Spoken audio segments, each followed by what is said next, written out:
друзья! Привет, привет! Сәлем достар, сәлем Siberian Wellness. Сонымен достар, сіздерді біздің ұзақтан күткен бүгінгі шарамыздың 3-ші бөліміне қош келдіңіздер деп айтқым келеді. Ал енді нутрициологиядағы ең өзекті трендтерге ауысамыз. Siberian Wellness осы трендтерге жауап береді. Дайынсыздар ма? Қошемет көрсетейік, айғайлайық, шулайық.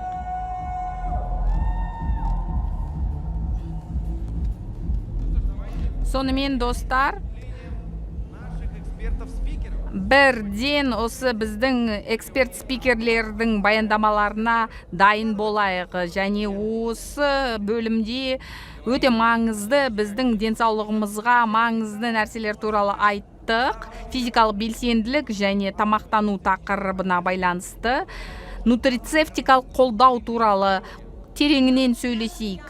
Дәл қазір достар, бір өте маңызды, өзекті, турбулентті, әлем үшін өзекті мәселені қарастырамыз. Бұл күйзеліспен күрес және Өзбекстандағы компанияның жаңа өнімдері туралы білеміз. Және олар осы проблеманы шешуге бағытталған. Осы сахнаға дипломы бар нутрициологты, превентивті және анти-эйджинг медицина қауымдастығының мүшесі, Нутриформ жобасының негізін салушысының бірі, Siberian Wellness-тың Өзбекстандағы компания эксперті Азиза Тоқтахунованы шақырамыз.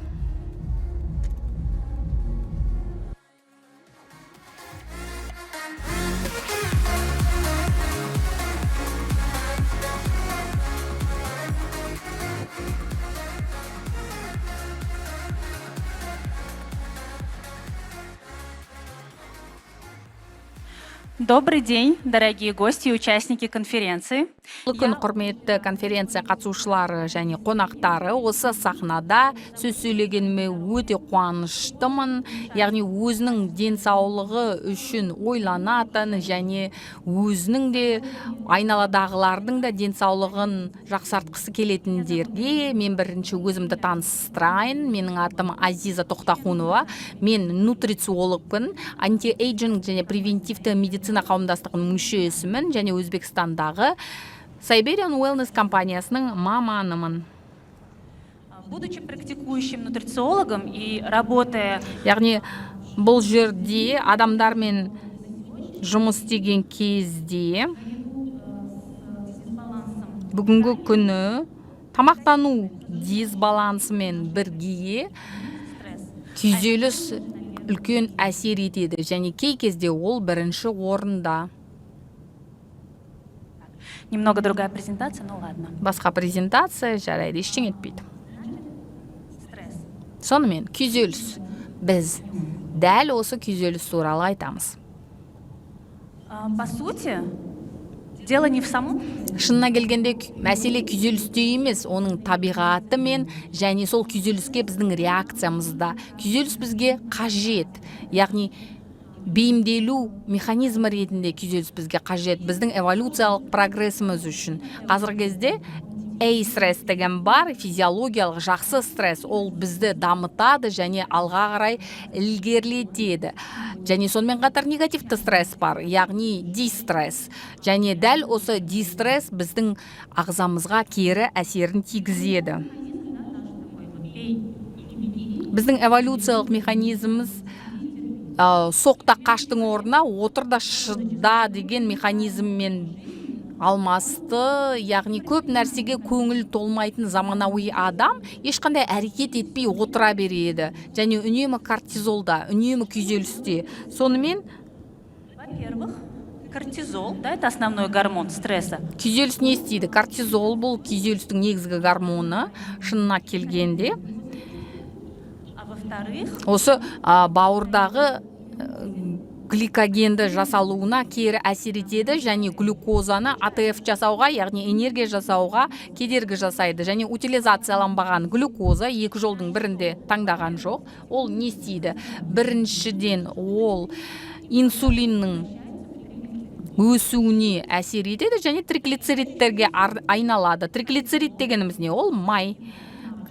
және бұл барлығы емес. Кортизол біздің ақуызымызды жеп қояды.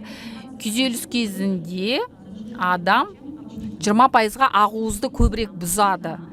Глюкоза бізге керек, кортизол не істейді? Ақуызды бұза бастайды, сол глюкозаны алу үшін. Сіздер байқаған шығарсыздар ондай адамдарды. Ұзақ уақыт күйзелістен кейін бұзылып кетеді. Яғни өйткені ұзақ уақыттағы күйзеліс неғұрлым бұлшықеттердің азаюына және дегенеративті салдарға әкеледі.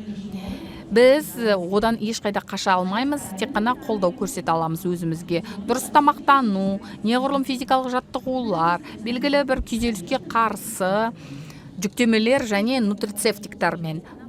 Күйзеліс кезіндегі нутрицептикалық қолдау қандай болуы мүмкін? Дәрумендер мен минералдар және адаптогендер, белгілі бір қосымшалар арқылы жүзеге асырылуы мүмкін. Олар ұйқы сапасын жақсартады. Қазіргі кезде ұйқысыздық, дұрыс ұйықтамау, осының барлығы дәл осы созылмалы күйзеліске әкелетін негізгі факторлар.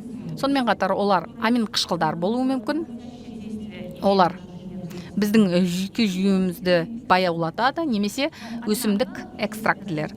Не себепті осы өсімдік экстрактілер болса, олар арнайы іріктелген, олардың құрамдары таза болу керек және дозировкасы дұрыс дәл болу керек.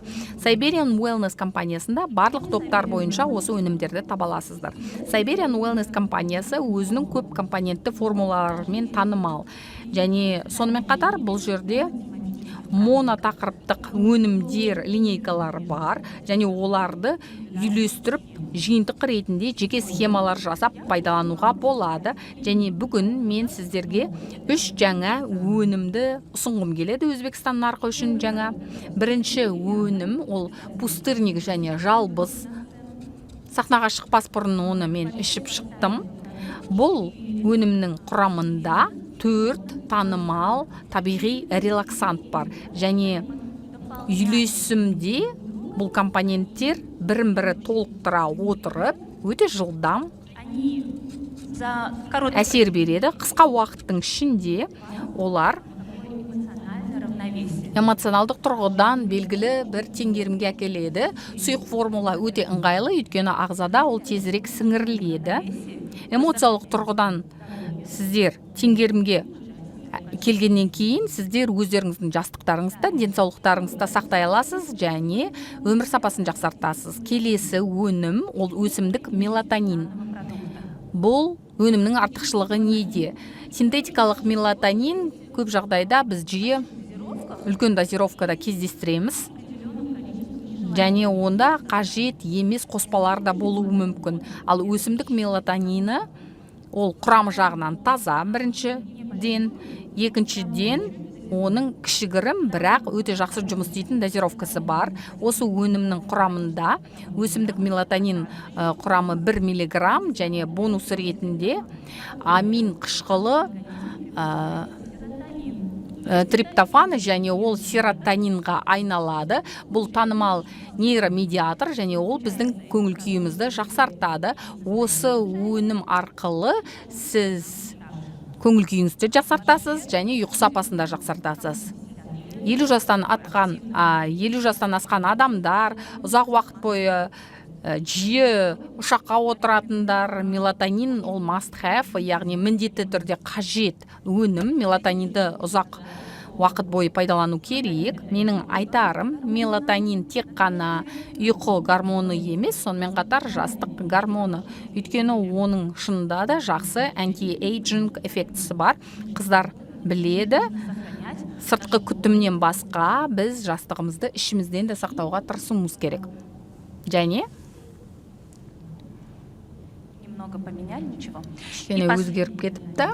Және соңғы жаңа өнім ол перулық мака. Бұл өсімдік бұрыннан бері танымал, бір жағынан афродизиак, екінші жағынан адаптоген. Бұл препарат еркектердің де, әйелдердің де репродуктивті функциясын жақсартады, және адаптоген болғандықтан бұл өнім ағзаның төзімділігін арттырады және сонымен қатар сыртқы жағымсыз факторларға төтеп беруге көмектеседі. Және біз бұл жерде инфекцияларға төтеп бере алу, яғни иммунитетті көтеру және антистресс эффектісі туралы айтып жатырмыз, яғни көп функциялы препарат деп айтуға болады. Бұл үш жаңа өнім. Бұл өнімдерді бір-бірімен үйлестіріп те тұтынуға болады және оларды өздеріңіздің негізгі макронутриенттер, дәрумендер, минералдардың жиынтықтарына қосуға болады. Мака перуанская және мелатонин Ташкентте бар, оларды байқап көрсеңіздер болады және олардың жақсы жағымды әсерін де көре алатын боласыз. Дәл осы QR-код бойынша сіздер Siberian Wellness компаниясының Telegram арнасына өтсеңіздер болады. Бұл арна өзбек тілінде өткізіледі және онда эфирлар өткізіледі. Мен ол арнада өте қызықты және өзекті тақырыптарға сөз сөйлеймін. Назар аударып тыңдағандарыңызға үлкен рахмет. Сіздерге азырақ күйзеліс, көбірек жағымды эмоциялар тілеймін. Үлкен рахмет Азиза, дуғол шапалақпен қошемет көрсетіп қояйық. Мен осы арнаға жазылып қойдым. Енді стримдерді асыға күтетін боламын. Арғарай жалғастырайық. Біз аса маңызды компоненттер туралы айтайық тамақтанудағы. Юля, айтыңызшы. Сіз омега-3 деп енді естіген кезде қандай ассоциация пайда болады? Біріншіден ол сау жүрек және қан тамырлары. Омега-3 қанықтырмаған майлар туралы айтып жатырмыз ғой. Ал енді қиындатайық. Ал енді ДГК аббревиатурасын естіген кезде қандай ассоциациялар пайда болады? Д дегеніміз ол ұзақ жас. Г дегеніміз ол бас миы және К бұл жерде кардио қорғаныс болсын. Өте дұрыс, рахмет. Ассоциациялар өте дұрыс, бірақ расшифровкасы дұрыс емес. ДГК дегеніміз докоза гексаен қышқылы және бұл қышқыл омега-3 қанықпаған майлы қышқылдардың ең маңыздысы. Ал не себепті ол маңызды және бізді қандай жаңа өнім күтуде? Бізді келесі эксперт айтады.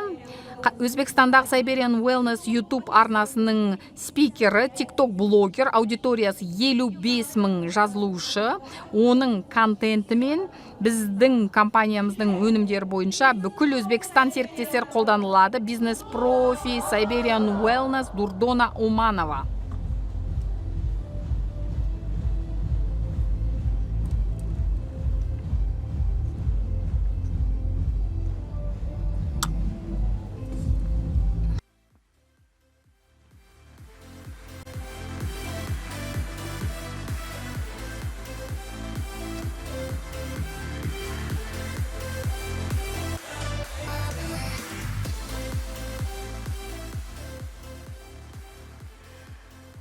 Ассаламу алейкум, команда Ассаламу алейкум, Siberian Wellness командасы. Қайырлы күн, құрметті достар. Біздің шуақты, көркем Өзбекстанымызға қош келдіңіздер. Бүгін залда қонақтар өздерінің әсерлерімен бөлісті. Ташкентте өте дәмді және өте қызық деп айтқан болатын. Шынында солай ма? Біздің қаламызға қош келдіңіздер. Өте көп, табысты адамдарды көргеніме өте қуаныштымын. Біздің спикерлерді тыңдағанымызға өте қуаныштымыз. Біз бүгін өте маңызды бір мәселе туралы айтамыз. Омега-3 қышқылдардың денсаулыққа әсері.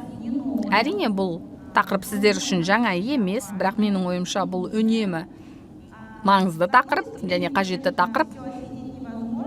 Бір баяндаманың ішінде барлығын айту мүмкін емес, бірақ дегенмен бүгін біз өте маңызды бір нәрселер туралы айтамыз. Олар омега-3 қышқылдармен байланысты және бұлар жөнінде кез келген адам білу керек. Өзінің денсаулығына қарайтын әр адам оны білу керек деп ойлаймын. Бұл сахнаға мен не үшін шығып отырмын? Омега-3 қышқылдарының маңыздылығы үшін айту үшін ғана емес, сонымен қатар бір жаңалықты сіздерге айту үшін шығып тұрмын. Біз барлығымыз білеміз, компания бізді және біздің клиенттерімізді жаңа өнімдермен тәнті етеді, және ерекше технологиялар мен әзірлемелердің кезекті нәтижесі осы жолы компания бізді де ойлап, жалпы планетаны ойлап, осы жаңа өнімді шығарып отыр. Сонымен қарсы алыңыздар. Омега 3 пайдалы майлардың жаңа буыны. Достар, қараңыздар. Атауына қараңыздар. Оқыдыңыздар ма? Бұл жерде залда отырғандардың көпшілігі бұл сөздердің маңызын түсінеді деп ойлаймын. Totally деген сөзге қараңыздар. Ағылшын тілінен аударылғанда толығымен деген сөзді білдіреді. Яғни бұл жаңа өнім толығымен вегандық шығу тегі бар. Totally Vegan Omega 3 Eco Collection сериясынан бұл өте құнды дайкозагексаен қышқылының көзі, және ол су балдырынан, теңіз балдырынан шығады. Бұл өнім көру органдарына өте жағымды әсер тигізеді. Омега 3 қышқылдарының көлеміне байланысты біздің көзіміздің осы сетчаткасы, сонымен қатар әйелдер мен еркектердің репродуктивті жүйесіне әсерін тигізеді жағымды. Әйелдерде ол қан тамырларын қатайту, варикоздың алдын алу, сонымен қатар өнім осы неғұрлым балалы болу, болмау қаупін алдын алады. Ал еркектерде омега 3 майлы қышқылдар потенциясына әсер етеді. Яғни неге байланысты? Майлы қышқылдар қан тамырларын қатайтады. Сол арқылы осы жыныс мүшелерінің айналасындағы қанның ағынын жақсартады. Және бұл бір капсулада дайкозагексаен қышқылы осы 680 миллиграммда, бұл жалпы тәуліктік қолдану керек дозаның 97%. Ал енді экранға назар салайық. Здоровая, активная жизнь. Дені салауатты өмір салты өте қиын конструкция. Барлық компоненттер міндетті түрде бірін-бір толықтыру керек және дәл болу керек. Кез келгенде бір компонент жетіспейтін болса, онда конструкция бұзылып қалады. Totally Vegan Omega 3 100% вегетариандық поли қанықпаған май қышқылдарының көзі, және оның негізінде омега 3 концентраты, ол теңіз микробалдырларынан алынған, бұл аса орнықты полиқанықпаған майлы қышқылдардың көзі, және бұл капсулаларда омега 3 қышқылы бар, және ДГК деңгейі өте жоғары. Олардың өсімдік қабықшасы тапиока крахмалынан жасалған. Siberian Wellness сіздерге 100% вегетариандық дайкозагексаен қышқылының көзін ашып отыр. Totally Vegan Omega 3 100% өзіміз жөнде және табиғат жөнде ойлау. Керемет емес пе? Друзья, құрметті достар, біздің клеткаларымыздың денсаулығы тек қана дайкозагексаен қышқылының көлемі омега 3 қышқылынан ғана емес, омега 3 пен омега 6 қатысына да байланысты. Олардың барлығы клетка мембранасының құрамына кіреді және табиғатта олар бірін-бірі толықтырады. Сондықтан омега 3 пен омега 6 қышқылдарының балансына біздің денсаулығымыз байланысты. Иммундық жүйеміз, жүрек қан тамырлары жүйеміз осы балансқа байланысты. Осы полиқанықпаған майлы қышқылдар экозаноидтарды жасайды ағзада, және тромбтардың пайда болуы, қабыну сияқты процестерді реттейді, немесе токсиндерге ағзаның реакциясын реттейді. Сондықтан экозаноидтар омега 3 пен омега 6-дан шығады, және олар бір бағытта жұмыс жасайды. Баланс бұзылмау үшін адам тамақпен бірге жеткілікті деңгейде омега 6-ны қабылдау керек және қажетті деңгейде омега 3-ті де қабылдау керек.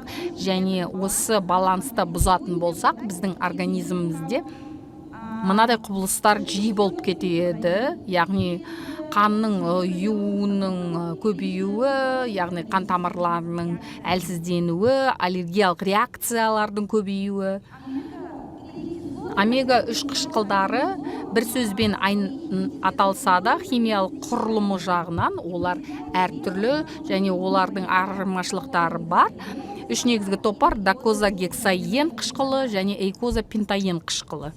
Және осы жерде олардың барлығы біздің ағзамыз үшін маңызды. И, конечно же, есть... Және әрине альфа-линолен қышқылы бар. Ол осы табиғи тектегі қышқыл болып табылады. Ағзада ол ЛПК, одан кейін ДГК-ға айналады, бірақ оның мөлшері аз. Сондықтан ағзада омега 3 қышқылдардың жеткілікті мөлшері болу үшін тамақтанудан бұл осы теңгерімді қалыпқа келтірудің бірден бір тәсілі болып табылады. Және мына жерде достар, негізгі ақпарат бас миы үшін дәл осы докозагексаен қышқылы қажет. Оның бас миындағы концентрациясы 97%-ға дейін жетеді. Ал көз сетчаткасында ол 93%-ды құрайды. Барлық майлы құрамдардың 93%-ын құрайды. Балаларға арналған омега 3, ол жөнінде бүгін біздің спикерлер айтты. Бұл менің ең сүйікті тақырыбым. Мен бұны аналарға, әкелерге айтудан жалықпаймын. Омега 3 балаларды иммундық функцияларды белсендендіреді. Сонымен қатар осындай балалардың мынадай сөйлеу, есте сақтау, ойлау секілді когнитивті функцияларын дамытады. Омега 3 қышқылдары, сонымен қатар олар балалар буындарының дамуын қамтамасыз етеді. Яғни олардың осы ашуланғыштығын, осы омега 3-тің әсерімен азайтуға болады және олардың көңіл күйін де көтереді. Докозагексаен қышқылы адамның көз торында пайда өте көп құрамы және осы клетка мембраналарының негізгі құрамдас бөлігі болып табылады. Бұл көру органдарының жұмысы үшін таптырмайтын зат болып табылады. Мына жерде Total Vegan омега 3-тің артықшылықтарын көрсеткім келеді. Біріншіден, ол 100% табиғи өнім, ол теңіз балдырларынан жасалған, яғни докозагексаен қышқылы ол теңіз балдырларынан жасалады. Ал капсула осы крахмалдан жасалады. Ол қандай капсула? Бұл капсула мабиока өсімдігінің түбірінен жасалады, тамырынан жасалады және оның ешқандай қарсы көрсетілімдері жоқ. Ағза өте жақсы егереді және құрамында ешқандай глютендер жоқ. Екінші артықшылығы ол докозагексаен қышқылының 100% құрамы, ол полиқаныққан қышқылдан тұрады. Жоғары мөлшердегі мына жерде өндірістің әмбебап технологиясы бар. Яғни осы алғашқы көзден теңіз балдырларының өзінен жасалады. Әрине тексерілген өндіруші, Швейцариядағы өндіруші, бұл нарықтағы омега 3 қышқылдар жөніндегі көшбасшы компаниялардың болып табылады. Ол ЛПК және ДГК омега 3 құрамдарында осы қышқылдар бар өнімдерді шығарады. Және мына жерде сіздерде келесі сұрақ туындайды. Докозагексаен қышқылының, яғни осы жануарлар және өсімдік тектегі шикізаттың айырмашылығы неде? Яғни осы өсімдік негізінде жасалғанда оның өмір сүру циклі неғұрлым аз болып табылады. Бұл өзінде осындай улы заттарды жинақтауға үлгермейді және ауыр металдарды жинақтауға үлгермейді. Мына жерде шикізатты толық бақылауға болады. Ол да биожетімділігі жоғары және мүлдем аллергиялық реакциялар тудырмайды. Ал осы омега кімдер үшін қажет? Бұл осы тапшылықты қалпына келтіру үшін, толықтыру үшін, әйелдер мен ерлердің репродукциялық денсаулығын нығайту үшін, балалардың денсаулығы үшін осындай қарқынды тез өскен кезде мидың және құйрық осы көру қабілетінің жүктемесі аса жоғары болған кезде және кейбір адамдар оларды көтере алмаған кезде бізді осы алдағы уақытта осындай керемет жаңа өнім күтуде. Тағы да сіздерге барлықтарыңызға көп рахмет. Мені соңына дейін тыңдағандарыңыз үшін рахмет айтамын. Барлықтарыңызға тек жақсылық тілеймін. Бұл Дурдона Аманова болды. Тағы да қол шапалақ біздің сарапшамызға. Ал біз қазір осы динамиканы жоғалтпай, әрі қарай алға қадам басуды жалғастырамыз. Біздің нутрициология блог бойынша. Енді қазір біздің керемет сұлу көрермендеріміздің қуанышына қарай керемет сарапшы ер адам шығады, бірақ ол спикерлердің әйелдер компаниясында барлық әйелдерге қызықты болатын тақырыпты айтатын болады. Уқты, Юлиан, сен интрига жасадың ғой. Бұл тақырып әйелдер денсаулығына байланысты деп болжаймын. Тікелей әйелдер денсаулығымен байланысты. Енді қазіргі жағдайда әйелдер тап болатын белсенді проблемалар туралы әңгімелесетін боламыз. Менің осы сарапшыға қоятын сұрағым өте көп, және залдың әйелдері осы сұрақтарға қосылады деп ойлаймын. Осы күйзеліске және қарқынды өмір сүру ритміне қарамастан қалай белсенді және жас қалуға болады әйелдерге, және үлкен қалада тұрып, осы денсаулықты қалай жоғалтпауға болады, және ең басы Siberian Wellness-тің қандай өнімдері осыған бізге көмектесе алады. Және жақын арада біз керемет, құзырлы, практикалық және толық жауаптар аламыз деп ойлаймын. Өйткені біз осы сахнаға медицина ғылымдарының кандидаты, жоғары санаттағы акушер-гинеколог, Siberian Wellness әйелдерге арналған баттардың арнайы желісінің әзірлеушісі Дмитрий Мироненконы қарсы аламыз. Здравствуйте, уважаемые. Сәлеметсіздер ме, құрметті аудитория, қонақжай Ташкент, және барлығымызды трансляциядан көріп отырған көрермендерге сәлем бердім. Шақырғандарыңыз үшін көп рахмет. Біз өте жақсы таныспын. Менің есімім Дмитрий Мироненко, мен акушер-гинекологпын, эндокринолог, Siberian Wellness-ің әйелдер денсаулығы жөніндегі сарапшысымын. Бүгін сіздермен әйелдердің тереңдігіне үңілгім келеді. Бұл айына мен 30-40 осы әйелдерді босандырамын. Осы әйелдің ішінде болып жатқан процестерге назар аударғым келеді, бірақ біз оларға назар аудармай жүре береміз, және ол әртүрлі науқастарға алып келеді. Сондықтан алдын алуға болатын осындай ауруларды емдеу өте көңілді түсіреді. Жиі әйелдер өзінің денсаулығының жағдайына назар аудармайды.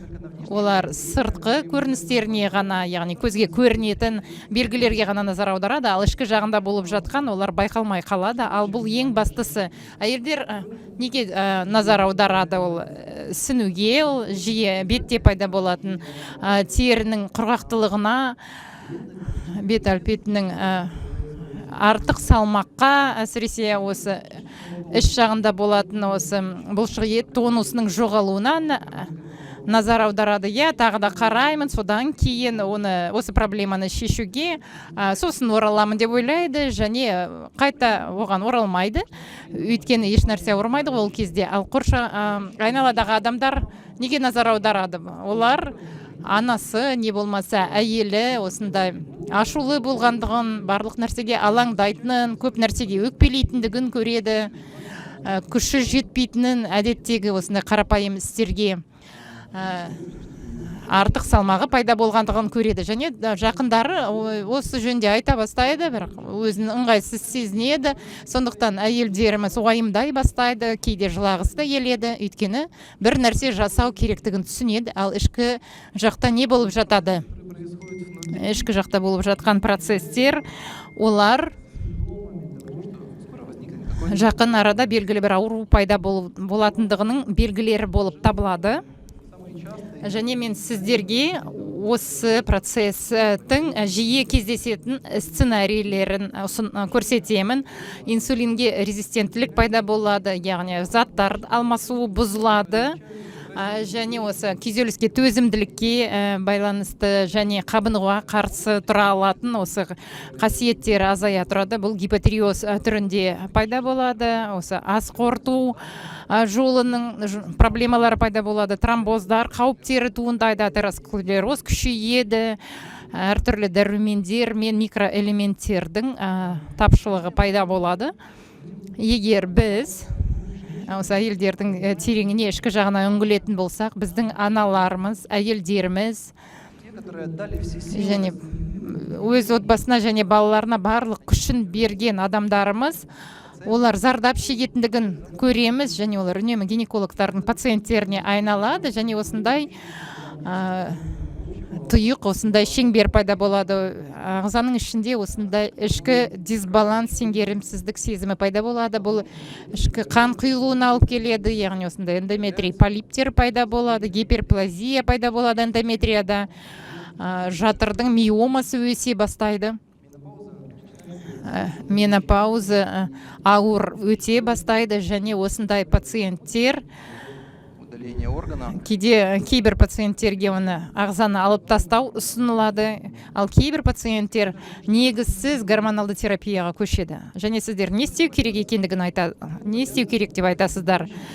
Ал көмек сұраудан қорықпау керек. Кейбіреулер осы әрекет етпеу жолында болады. Өйткені олар қайдан, неден бастау керек екендігін, не істеу керек екендігін білмейді. Осы әйелдердің денсаулығын қолдайтын терапияны неден бастау керек. Әйелдер көмек сұраудан қорқады, олар әлсіз боламын деп, әлсіз көрінемін деп содан қорқады. Сондықтан әйелдер мархабат, үндемей қоймаңыздар, өйткені әйелдердің көңіл күйі ол үйіміздегі жақсы ауа райы болып табылады. Ал енді іске көшейік. Әйелдер денсаулығын қолдау үшін неден бастау қажет? Бірінші кезең заттар алмасу процесін қалыпқа келтіру болып табылады, және бізде Siberian Wellness-та осындай өнімдер бар. Ол мионазитол және инозитолдың комбинациясы деп аталады. Оны тәулік 2-3 рет қабылдау қажет. Бұл күштің келуіне көмектеседі, төзімділікті арттырады, және салмақ бақыланады, көңіл күйіңіз жоғарылайды, және цикл реттеледі. Сонымен қатар қосымша шаралар қолдану керек. Десерттен тәттілерді алып тастау керек, қантты алып тастау керек, ақуыздар мен майларды қосу керек, және күніне кемінде 30 минут қозғалу керек. Және сіз, Дмитрий Михайлович, бұл осы әлем секілді ескі деп айтасыздар. Осының барлығын біз білеміз. Бұл әрбір осы дуалда жазылған деп айтуы мүмкін. Жазылған, мен де солай жазып алар едім. Барлығы осы туралы айтады, бірақ ешкім жасамайды деп айтуға болады. Әйелдерге өзінің гормоналдық фонын, циклын ретке келтіру қажет. Фитроэстрогендер, фитрогестеронды қосу керек. Ол жабайы ямс. Олар осы аталықтардың бұл нақты циклға алып келеді әйелдерде. Сонымен қатар қалай ресурстарды қорғау болады. Климакс белгілерін азайтуға болады. Егер менопауза пайда болса, ұйқысы жақсарады, яғни тамақтану әдеттерін өзгерту керек, және осы тахикардия, қысымдардың ауысу, дене қысымының ауысуы туралы осы белгілерді алып тастауға болады. Егер жиі қан құйылса, не болмаса жаңа ісіктер пайда болса, яғни осы сырттан көмек сұрамай фитоэстрогендерді қабылдауды бастамау керек. Енді негізгі екі базалық нәрсе бар, ол әйелдердің денсаулығын сақтап тұру үшін өте қажет. Бұл зат алмасуын қалыпқа келтіру және гормоналдық фонды қалыпқа келтіру болып табылады. Егер әйел белгілі бір параметрге назар аударса, ол өзінің жай-күйінің жақсарта алады, және осы диабет, атеросклероз, гинекологиялық аурулардың алдын ала алады, яғни осы буындардың аурулары, онкоаурулар әйелдердің жыныстық ағзаларының онкоауруларын алдын алуға болады. Яғни осы екеуі ғана зат алмасуын жақсарту, не болмаса гормоналдық фонды ретке келтіру, осының барлығы әйелдеріңізді және аналарыңызды қайтадан күліп, өздерін жақсы көруге жетелейді. Вошедшие жаңа Women's Health сериясы әйелдер денсаулығын қалыпқа келтіруге көмектеседі. Бүгінгі кездесуіміз барынша тиімді болу үшін біз сіздерге әйел өмір бойы басынан кешіретін осы жай-күйлерді жаздық. Бұл клиенттермен жұмыс жасағандағы қажетті құрал болады деген үміттенеміз, және өз өмірлеріңізде де пайдаланасыздар деп ойлаймыз. Осы процесстер барлық әйелдердің басынан кешеді, яғни осы жүктілікке дайындалу кезінде, не болмаса ПМС деп аталатын менструация алдындағы өте көп менструация және перименопауза. Бұл әйелдерді, яғни 45-50 жасында пайда бола бастайды. Сол кезде алғашқы осындай белгілер пайда болады, өйткені яичник ресурстары ақырындап азая бастайды. Сол кезде әйелдеріміз менопаузаға кіре бастайды. Менопаузаны 2 кезеңге біз бөлдік. Ол 10 жасқа дейін, онда прогестерон және рецепторларының сезімталдығы әлі жоғары. Онда әйелдеріміз осылай шаршайды, біреулердің артық салмағы болады, метаболикалық синдром болады, циститтерге, жатырдағы осы құрғақтық белгілері болуы мүмкін, либидосы бұзылуы мүмкін. Және осындай өнімдердің жинақталымы бұл біздің әйелдерге өте жақсы келеді. Сіздер жиі практикамда тезірек осы бітіргенді қалайды, өйткені бұл осындай ерекше тақырып болып табылады. Егер процесстерді анағұрлым терең түсінгіңіз келсе, осы бізбен сарапшылармен, Екатерина Волковамен және менімен кері байланыс орнатқыңыз келсе, және осы әйелдер денсаулығын қалыпқа келтіру жөніндегі желідегі осы өнімдер туралы ақпарат алғыларыңыз келсе, Business School онлайн платформасына келіңіздер, онда біз сіздерге толық ақпарат береміз. Осымен мен аяқтаймын деп ойлаймын. Барлығын айттым, барлық құралдар қолдарыңызда. Сондықтан білу, яғни ол жасау дегенді білдірмейді, ал біз жасайтын боламыз. Назар қойғандарыңызға рахмет. Браво, Дмитрий. Енді мен не істеу керектігін білетін боламын. Осындай сауатты сарапшыны тыңдау қандай жақсы. Ал біз енді келесі тақырыпқа көшеміз. Оны да бізге өте құзырлы сарапшы ашатын болады. Және алдымен мынадай сұрақ. Айтшы, осындай лактозасы жоқ сүт ол мода ма, не болмаса қажеттілік пе? Білесің бе, егер сен осы 20 жасқа толмасан, не болмаса 20 жастың қасында болсан, онда бұл мода деп айтуға болады. Ал егер 30-дан асқан болса, ол қажеттілік деп айтар едім. Өйткені жасы ұлғайған сайын көп адамдарда объективті түрде осы сүт қантын егеруде проблемалар пайда болады. Мен осы өнімдердің этикеткаларында лактозаның жоқ екендігі туралы жазылғанды іздеймін. Залда тағы да осындай проблемасы бар адамдар бар ма? Бар, достар, біз біргеміз. Біздің өте жақсы жаңалықтарымыз бар, өйткені бізде ас қорыту ферменттерінің біртұтас желісі пайда болып келе жатыр, және мен осы желіні асыға күтудемін, достар. Ал сіздер супер, онда тезірек оларды талқылайық, және сонымен қатар осы энзимдер қандай роль атқаратындығы туралы әңгімелесейік, және осы бұзылыстар бүкіл ағзаның денсаулығы үшін қандай қызмет атқарады, өзіңіздегі ферменттер тапшылығын қалай білуге болады.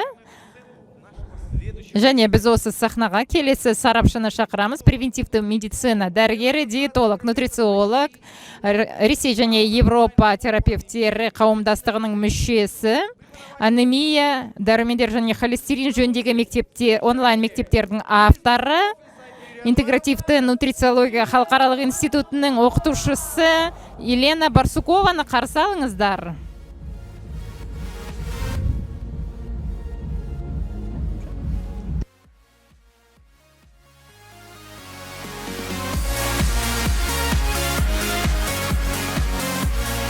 Дорогие друзья, всем здравствуйте. сәлем достар, барлықтарыңызға айтарым, менің атым Елена Барсукова, мен дәрігер терапевт, нутрициологпын.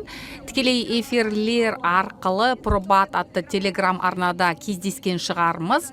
Siberian Wellness-тың бұл телеграм арнасына жазылмаған болсаңыз, міндетті түрде жазылыңыздар. Менің бүгінгі баяндамамда екі ірі блок болады. Бірінші, біз ферменттер мен энзимдер туралы айтамын. Мен енді оқытушы сияқты болғандықтан өте көп қызықты лайфхактарды айтамын. Оларды өз өміріңізде пайдалана аласыздар. Және екінші үлкен блок анонсқа байланысты. Бірінші болып сіздер бұл туралы білетін боласыздар. Сондықтан өздеріңіздің назарларыңызды міндетті түрде оған аударыңыздар. Бүгін энзимдер туралы сөйлесейік. Энзимдер әртүрлі болады. Ағзада клетка ішілік, клеткадан тыс өмір сүретін энзимдер бар. Ал біз қазір асқорту энзимдер туралы айтып жатырмыз. Асқорту ферменттері көп жағдайда күрделі компоненттерді бөлетін, неғұрлым шекте барлық жақсы сіңірілу үшін жұмыс істейтін элементтер. Қараңыздар, ол лактоза және көмірсулар, ақуыздар тағы басқа. Көмірсуларға мен тағы басқаларын қосар едім. Ферменттік жетіспеушілікке сөйлеспес бұрын асқазан ішек қарындағы өте маңызды бір нәрсе туралы айтқым келеді. Асқазан ішек қарын тракты бір-бірімен байланысты. Оның ішіндегі органдар барлығы бір-бірімен байланысты. Сіздер яғни неғұрлым осы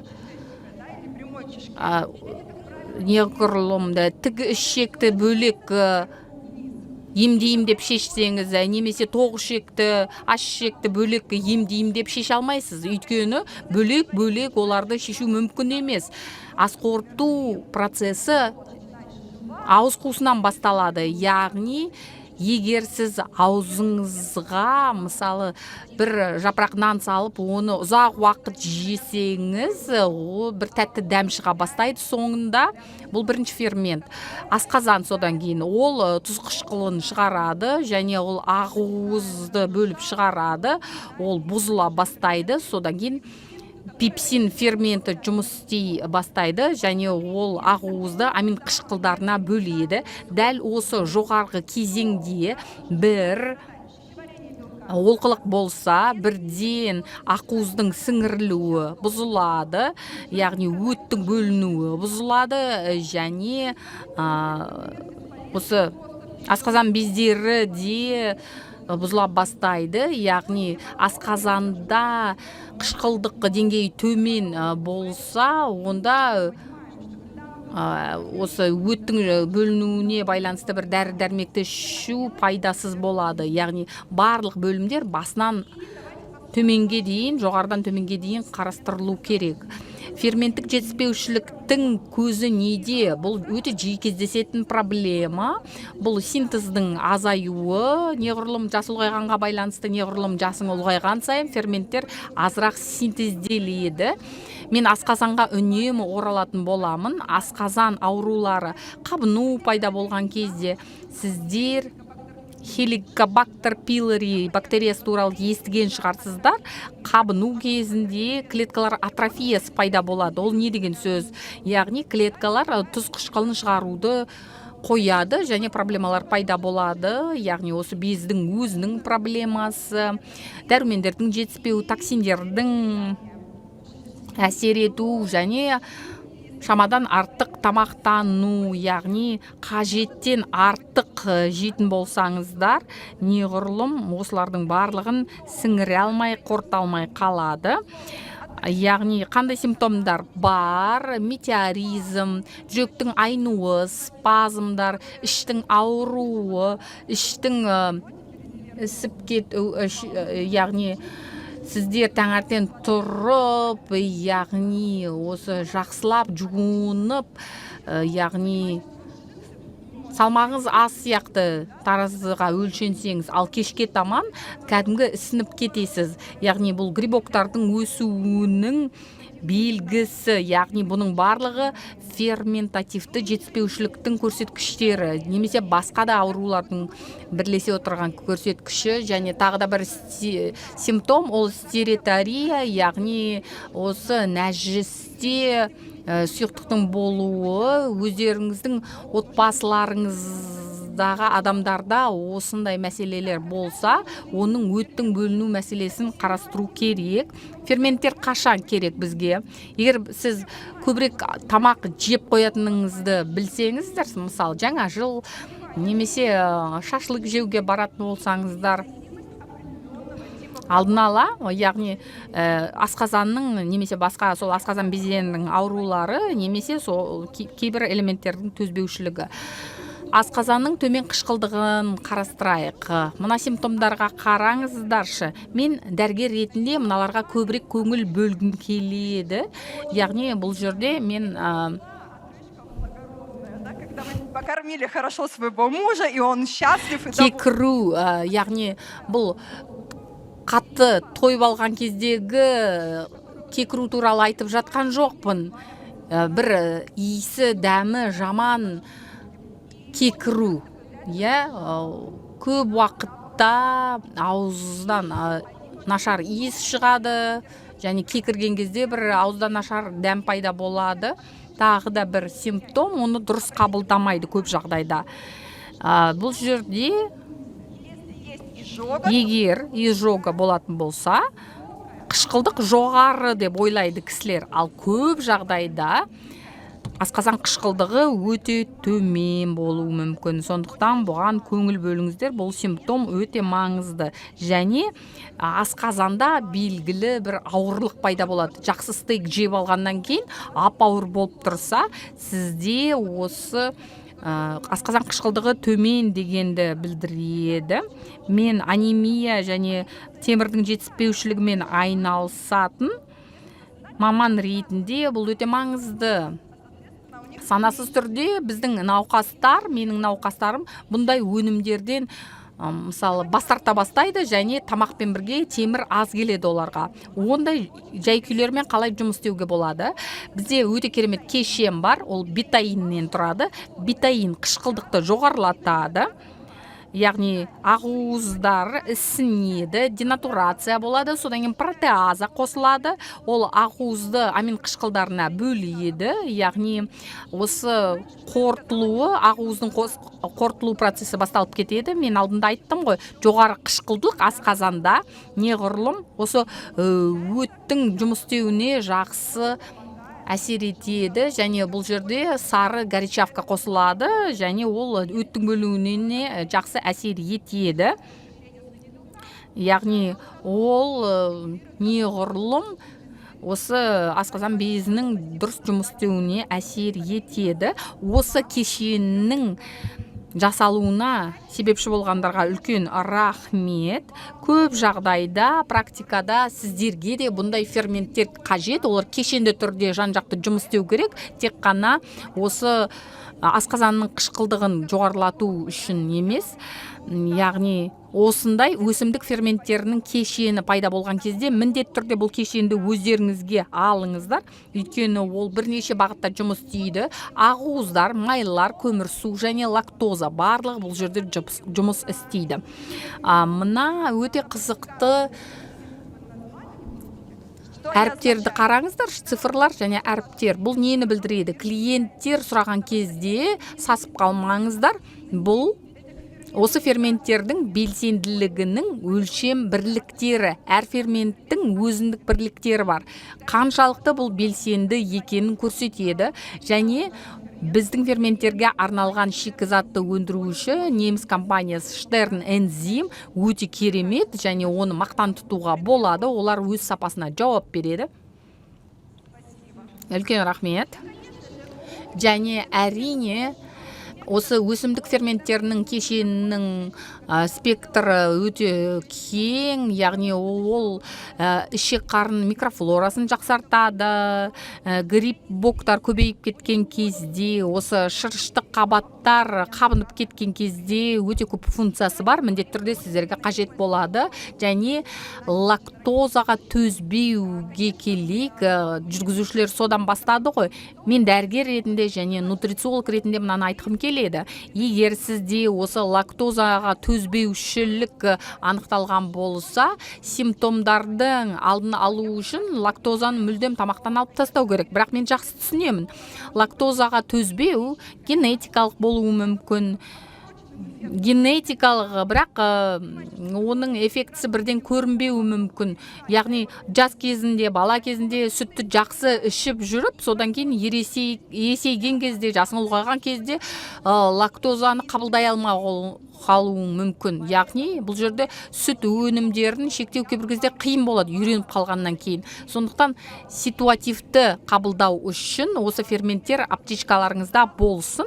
Лактазасы бар ферменттер сіздерге сүт ақуызын қортуға мүмкіндік береді. Бұл өте тиімді нәрсе. Ол метеоризм, диареяның болмауына мүмкіндік береді. Осы балмұздақ жеуге, капучино ішуге мүмкіндік береді, бірақ жиі істемеу керек. Әрине ондай нәрсе, лактозасы бар тамақтарды жиі ішуге болмайды, бірақ сонда да. Ферменттердің мына кең линейкасына қарайтын болсаңыздар, олар сіздерге керек болады деп ойлаймын. Нутрициологтарға да керек болады деп ойлаймын. Осы жөнінде өте көп жақсы пікірлер естисіздер деген үміттемін. Ал енді мен сіздерге белгілі бір өнімді ұсынғым келеді. Business School онлайн командасымен бірге оны біз жасадық. Сіздер бұл өнімді жақсы қошеметпен қарсы алыңыздар. Біз сіздерге үлкен курсты жасадық. Ол анемиядан қорған деп аталады. Бұл курс анемиядан қорғану үшін және темір жетіспеушілігін болдырмау үшін бағытталған курс. Не себепті темірді барлығы айта береді деп ойлауыңыз мүмкін. Бұл өте маңызды микроэлемент. Темір гемоглобин құрамына кіреді, ал гемоглобин біздің ағзамызда оттегін тасымалдайды. Темір дегеніміз не? Басымызға полиэтилен пакетін киіп алып, жақсы белсенді терең демаламын десеңіздер. Дәл сондай жағдайда боласыздар. Яғни темір жетіспейтін болса, липидтер төмен болады, тырнақтарыңыз бұзылады, шашыңыз түседі, тахикардия пайда болады. Белгілі бір физикалық жаттығу жасаған кезде бірден терең демалып кетесіз. Бұл өте маңызды микроэлемент. Планетадағы халықтың 30%-ында анемия диагнозы бар, яғни оларда төмен гемоглобин анықталған. Которые не знают, что у них есть дефицит. Ал егер темір жетіспеушілігі бар адамдарды айтатын болсақ, ешқашан ферритинге анализ тапсырмағандар айтатын болсақ, ферритин деңгейін білетіндер бар ма? Әлдеқайда азырақ адам болады деп ойладым. Мен өте қуаныштымын осындай озық аудиторияның алдында тұрғаныма. Мен дәрігер ретінде бұнда үлкен проблеманы көріп тұрмыз. Гемоглобинге қарауды үйрендік. Гемоглобин 120-дан төмен болмау керек екенін білеміз. Ал біз темірге қарауды үйренген жоқпыз. Ферритин деңгейі қандай екенін білмейміз. Ал ферритин бізде 50-ден төмен болмау керек. Әйелдерде де, еркектерде де, 6 айдан бастап балаларда да сондай жоғары деңгей болу керек. Көптеген адамдар және ғалымдардың айтуынша әйелдердің 80% латентті темір жетіспеушілігі бар анемия аясында. Олардың гемоглобины жоғары болуы мүмкін, бірақ олар өздерін өте нашар сезінеді. Және екінші маған жиі кездесетін проблема ол мынадай: менде темір жетіспеушілігі болатын болса, ферритин төмен болса, не істеймін? Темірді ішемін дейді, бірақ ол дұрыс емес. Егер сіздер бұл проблеманы шешкен кезде тек қана темірді ішетін болсаңыздар, дұрыс емес. Слайдқа қараңыздаршы. Анемия мен темір жетіспеушілігінің себепшілері әртүрлі болуы мүмкін. сіздер жай ғана темірді алып ішетін болсаңыздар, фолий қышқылының жетіспеушілігі болса, анемияның түрі сізде мүлдем басқа, және оны басқаша емдеу керек. Ал сізде гипотериоз болса, онда мүлдем басқаша емдеу жолы қажет. Бұл жерде себепшісін анықтау, проблеманы анықтаудағыдай маңызды. Біз өте маңызды бір курсты жасадық, және кейбір адамдарды оны шақырамыз, репродуктивті жастағы әйелдерді шақырамыз. Ай сайын темірден айырылады. Жасөспірім қыздар бар, аналарды шақырамыз. Жүкті әйелдерді және жүктілікке дайындалып жүрген әйелдерді, вегетариан адамдарды шақырамыз бұл курсқа. Және қазір сіздер бір қозғалыс жасаңыздар қолдарыңызбен.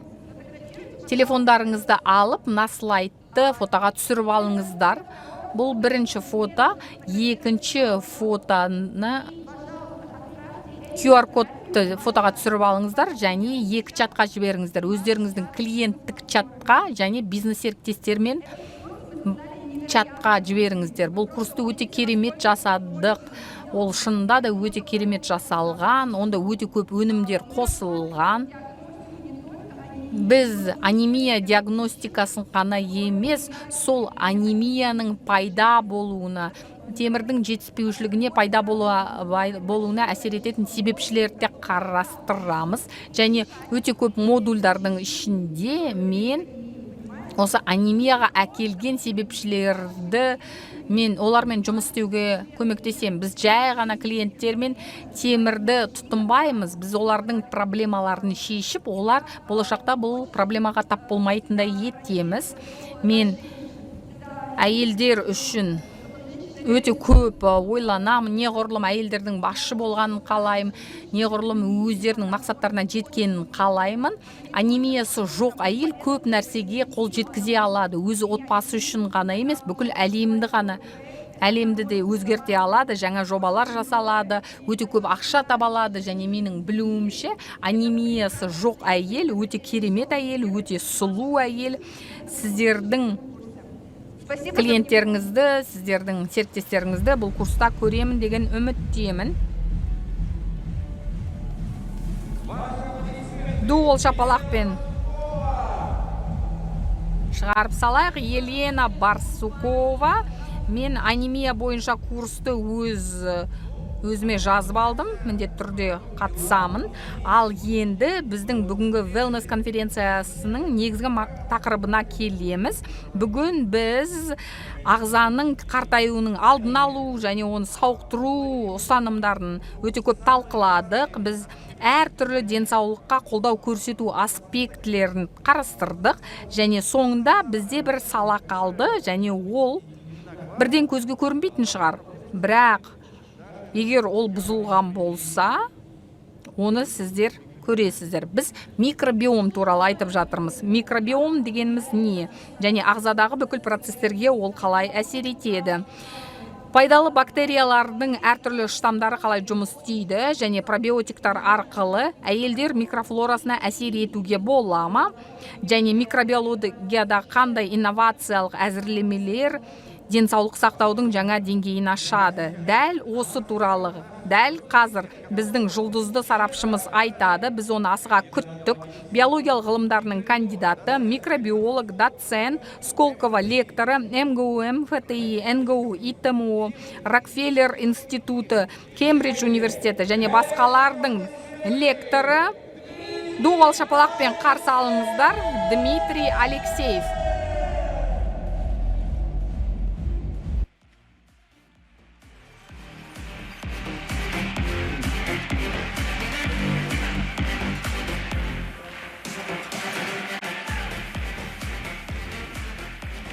Харликин, бүгін біз микробиом. Добрый день.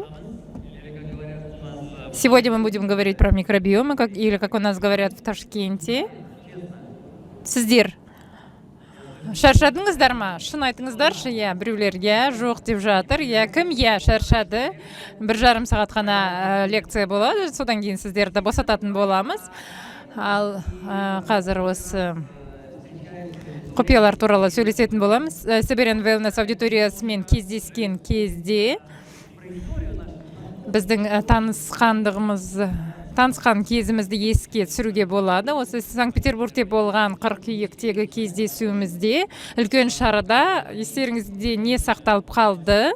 Өйткені қайталау ол оқудың анасы негізі болып табылады. Микробиома дегеніміз не? Мен үшін және мен оны белсенді түрде аудиторияға жеткіземін. Микробиома ол жай ғана микроскопиялық тұрғыда біздің асқазанымыздағы жай ғана кішкентай шағын жәндіктер ғана емес, осы микроағзалардың біздің денемізбен ол өзара іс-қимылы болып табылады. Сондықтан біз ішкі осы ағзаның ішіндегі микробтармен жұмыс жасап, біз иммунитетке, ас қорытуға, сұлулыққа әсер ете аламыз, және терінің осы жай күйіне де әсер ете аламыз. Міндетті түрде сол туралы айтатын боламыз.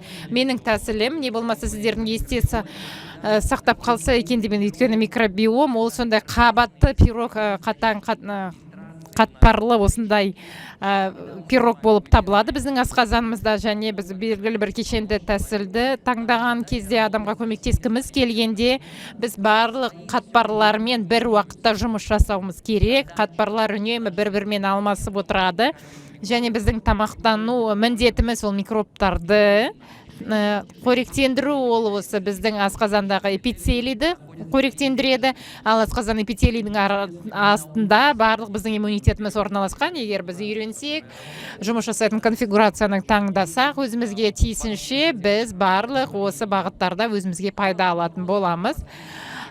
Соңғы 10 жылда ғылым медицина айналысқан басты негізгі сұрақ: асқазанда тесіктер бар ма? Өзі медициналық тұрғыдан бұл жоғары эпителиялдық өткізу синдромы деп аталады.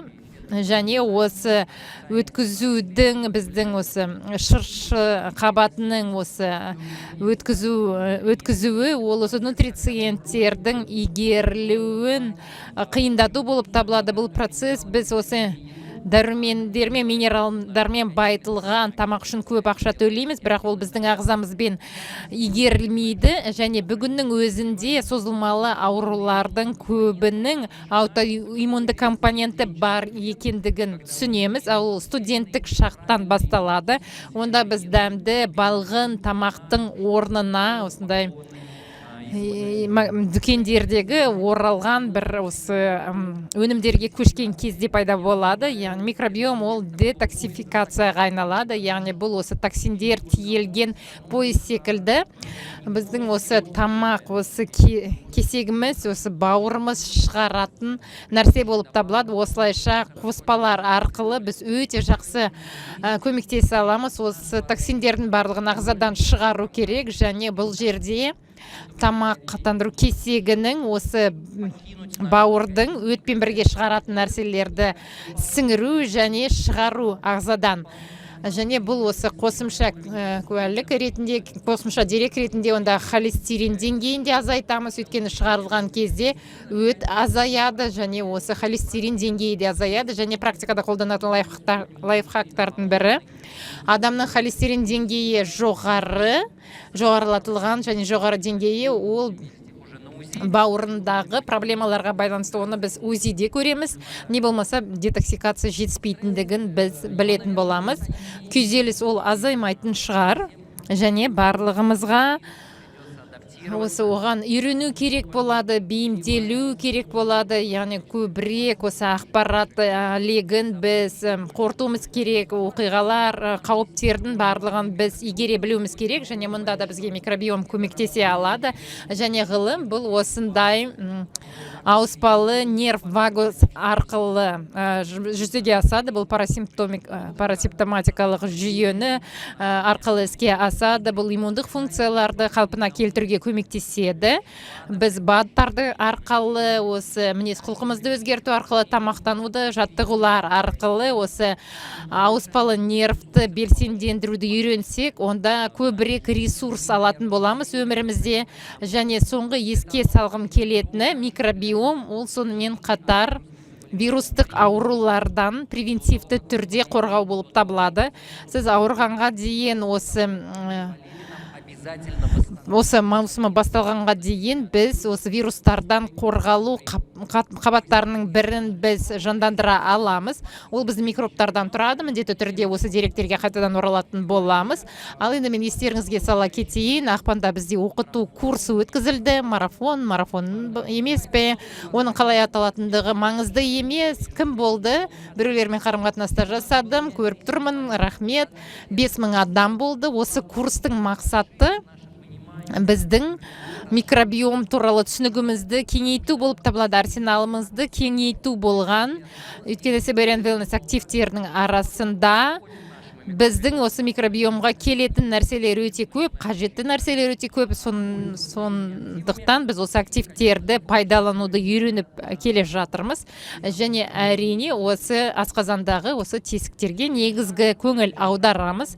Келесі қадам, келесі марафон, келесі білім кесегі осы микробтар туралы ашқымыз келетін. Ол әдемілік, сұлулық туралы біздің біліміміз, өйткені біздің сыртқы сұлулығымыз, ол біздің денсаулығымыздың көрінісі болып табылады, және біз ішкі жақтан сыртқа шығатын сұлулық деп айтамыз. Яғни осы теріде микробиом бар ма, бактерияға қарсы сабын керек пе, микробтарды күнде жуып шайып тастау керек пе, жоқ па, осы жөнінде сөйлесеміз. Және біздің өмір сүру салтымыз біздің өзіміздің сұлулығымызды қорғауда көмекші бола алады ма? Бүгіннің өзінде әлемнің, дүние жүзінің барлық елдерінде осы сұлулыққа арналған марафонға қосылуға болады.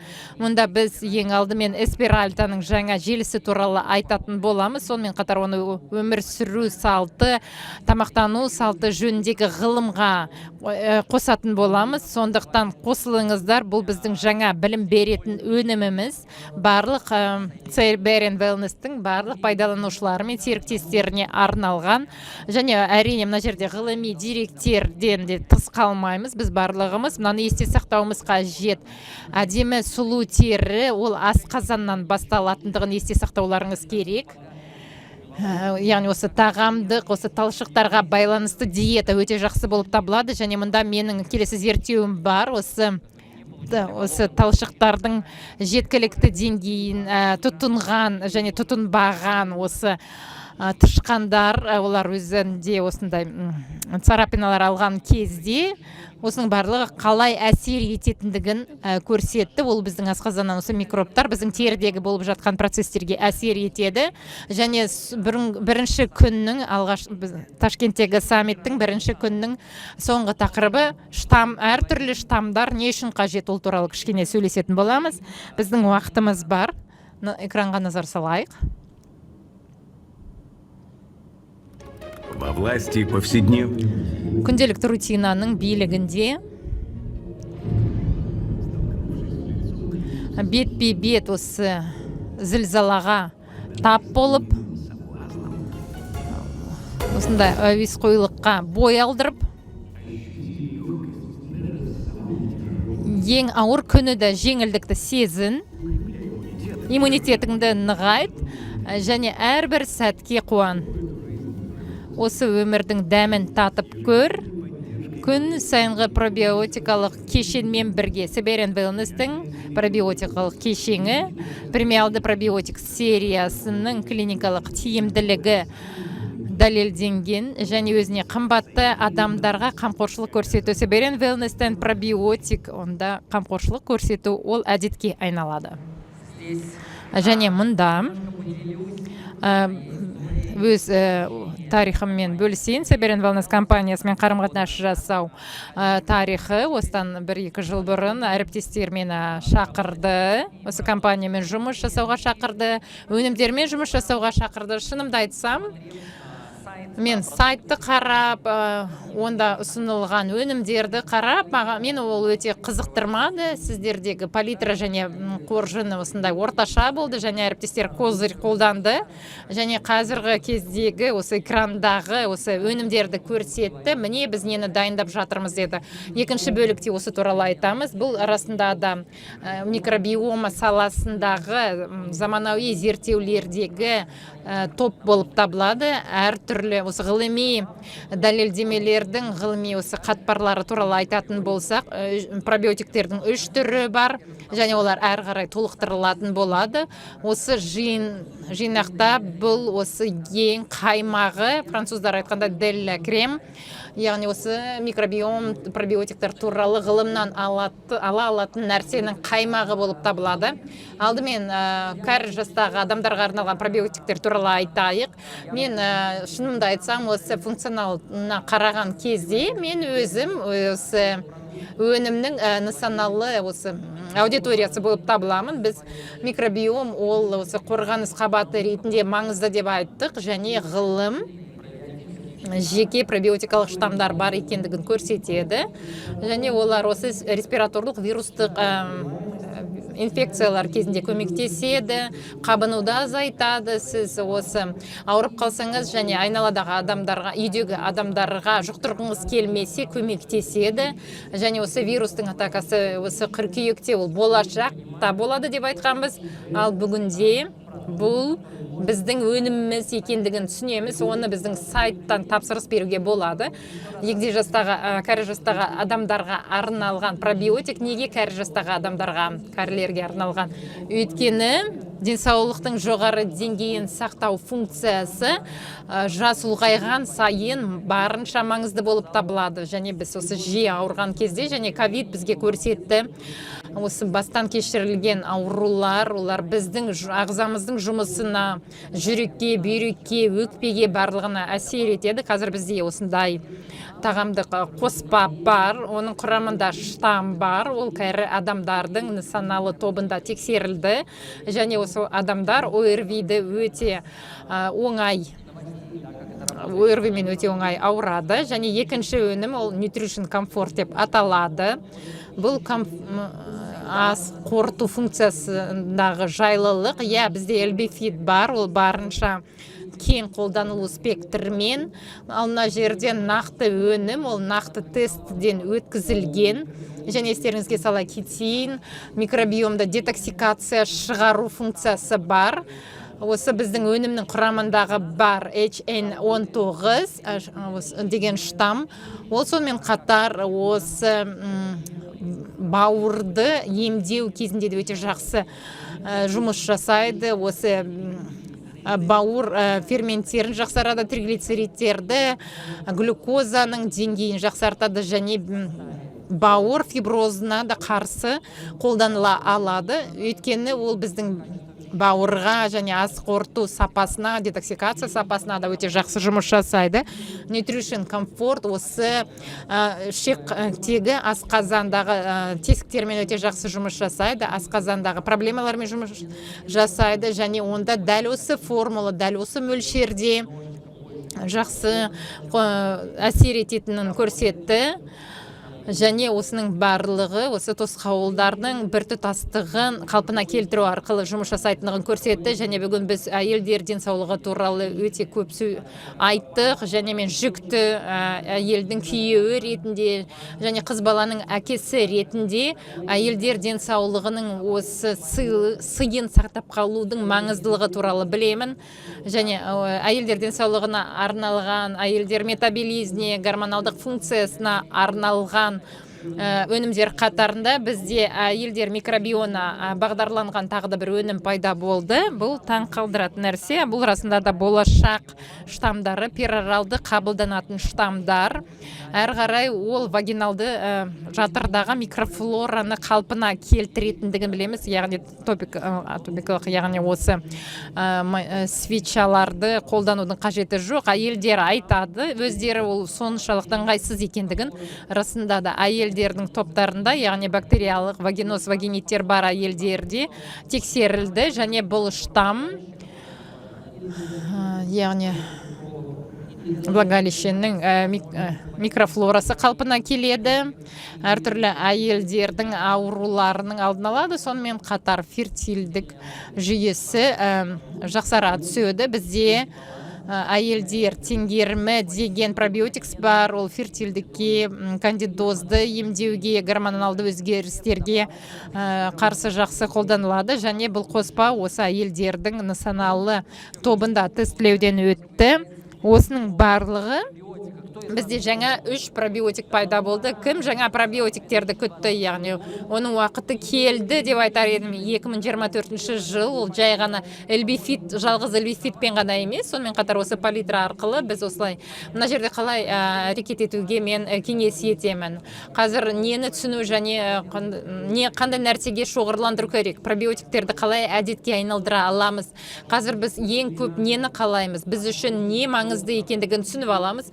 4 бағыттың біреуін таңдаймыз және әрине бұл өнімдер осындай жоғары тұрақтылықты, қауіпсіздікті білдіреді және осы 3 штамп 70-тен астам клиникалық зерттеуден өтті. Осы ақпаратты біз ақырындап ашатын боламыз.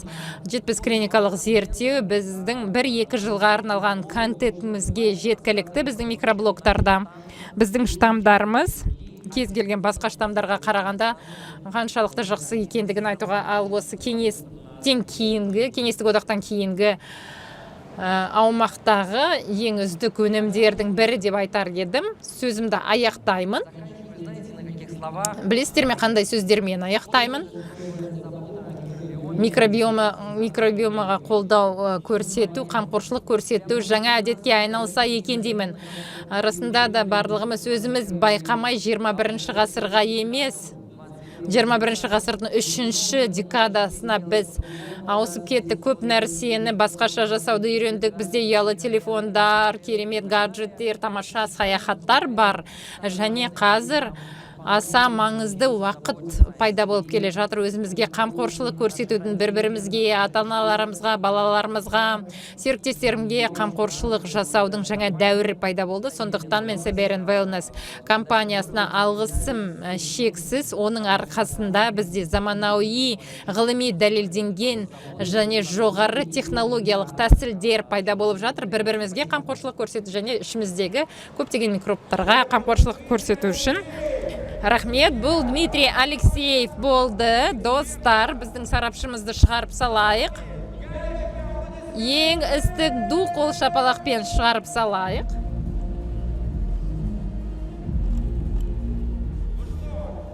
Сонымен, бүгінгі күніміз қалай? Бұл өте ыстық болды. Біз барлығымыз 100 және одан да көп пайызға жұмыс жасадық және бұл wellness көктемнің ең жақсы және өнімді бастамасы деп көрінеді. Біз бүгін бізбен бірге болғандарыңыз үшін алғыс айтамыз және сіздер үлкен Siberian Wellness компаниясының көктемдегі үлкен оқиғасының қатысушылары болғандарыңыз үшін рахмет. Сонымен қатар бүгін сіздер осы жерде алған инсайттардың арқасында қол жеткізген жаңа жеңістерді сіздерден күтеміз. Және ертең дәл осы залда екінші күнде күтеміз. Және қазір жан жаққа кетпес бұрын достар біздің фирмалық сөзімізді айғайлап айтайық. Біз Юлианмен сіздерге Siberian деп айғайлаймыз, ал сіздер Wellness деп жауап бересіздер. Дайынсыздар ма? 3-4 Siberian Wellness.